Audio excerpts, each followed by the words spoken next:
Ramai yang bertanya kepada admin kenapa selepas kemas kini dan permohonan baru dibuka, status kelulusan STR saya bertukar kepada permohonan diterima, bukan lagi lulus.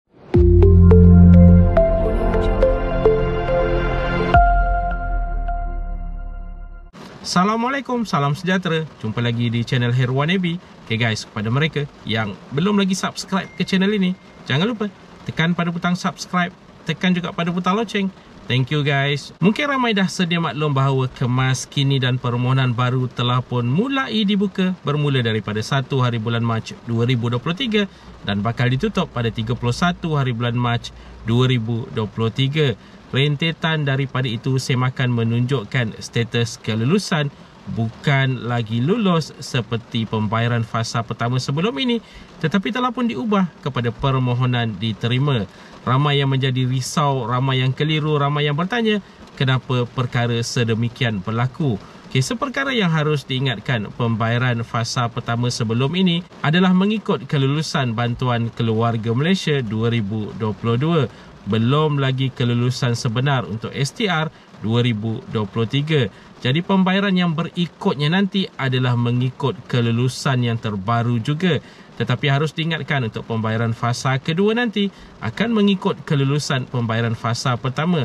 Bermakna sebelum pembayaran fasa kedua dilakukan, anda akan melihat di situ lulus pembayaran fasa kedua nanti. Itu akan berlaku sebelum pembayaran fasa kedua berlaku. Jadi buat masa sekarang ini, keputusan ataupun kelulusan untuk STR itu akan diletakkan sebagai permohonan diterima sementara menunggu akses, menunggu semakan lanjut dilakukan oleh Lembaga Hasil Dalam Negeri untuk mengeluarkan keputusan sebenar sumbangan tunai rahmah 2023. Jadi jangan risau jika terletak di situ permohonan diterima. Itu adalah perkara biasa dan sebenarnya jika anda pernah menerima BKM, BPR sebelum ini, proses yang sama juga berlaku sebenarnya pada pembayaran setiap fasa. Jadi buat masa sekarang ini, status kelulusan itu adalah permohonan diterima. Walaupun sebelum ini anda lulus pembayaran fasa pertama, ada kemungkinan, ingat tu, ada kemungkinan pembayaran untuk fasa-fasa yang berikutnya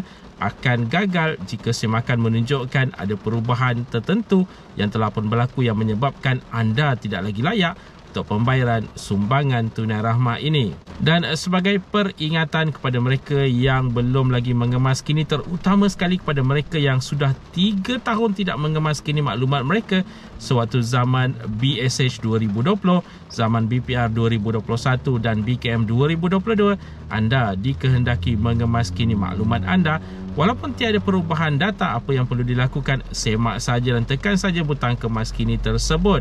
Bagi mereka yang tiada perubahan data pula, yang pernah mengemas kini dalam masa 3 tahun sebelum ini tetapi sekarang ini tiada perubahan data, tak perlu melakukan apa-apa kemas kini. Yang paling krusial adalah mereka yang sudah 3 tahun tidak mengemas kini. Ini apa yang dinyatakan dalam soalan-soalan lazim untuk kemas kini STR 2023 ini. Ingat tu, kalau anda tak pernah kemas kini 3 tahun sewaktu BSH 2020, admin ulangi, sewaktu BPR 2021, sewaktu BKM 2022, 3 tahun ni anda tak pernah kemas kini maklumat anda, dibiarkan saja begitu. Sekarang sudah masanya untuk anda mengemas kini maklumat anda bagi membolehkan kelancaran proses untuk kelulusan sumbangan tunai rahmah ini. Apa yang boleh dilakukan untuk mengemas kini adalah log masuk ke dalam My STR anda di laman sesawang rasmi STR 2023 iaitu bantuantunai.hasil.gov.my, atau anda boleh berkunjung juga ke mana-mana cawangan Lembaga Hasil Dalam Negeri yang berhampiran dengan anda.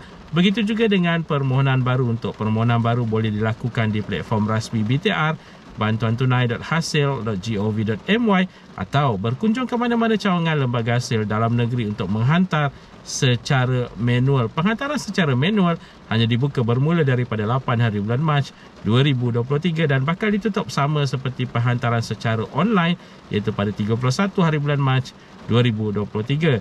Dan sebagai peringatan juga untuk pembayaran fasa kedua bakal dilakukan pada bulan April 2023 dan pembayaran fasa kedua ini akan mengikut kelulusan STR fasa pertama dan BKM 2022.